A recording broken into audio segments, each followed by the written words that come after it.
یک جهان سپاس. یک دوستان کنیم شما بخیر غیرت زیادتر کنیم ما بازی عبرت گرفته سودان همه خیلی نیست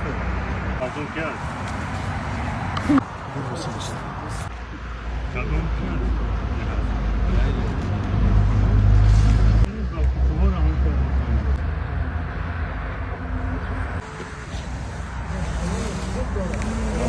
کوچه ها همه آباد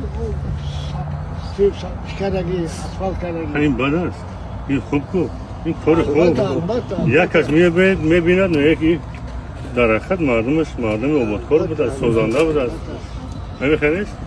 این تربیت باید نسل نورس از فرزندان است میبینه که او کار آبادانی کردن کار خوب است بیا ما ممکنه آینده دولت همین خیلی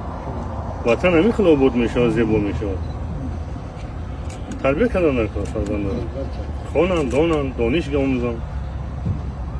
کار آبادانی از ما و شما میراث گیرند همین خیلی بود آینده ده عالم گلستان دولتمون وطنمون گلستان میشه زیبا میشه سلامت باشین یک جهان تشکر سلامت باشین رحمت کنم شما چند طرف مهنتنا برکتشون میوباد یعنی ما بزرگ آدم هر یک کسی انسان باید به قدر او برسد راهبری هم خوجان دولت راهبری پیشوای ملت که اینقدر عذاب ها و اینقدر مهنت ها کرده در آبادی وطن غیرت کرده ما هم او عبرت گرفته باید حرکت کنیم مهنت کنیم عذاب کنیم وطنمون آباد کنیم دیگر دولت ها رو ما نگاه نکنیم ما خودمون آباد کنیم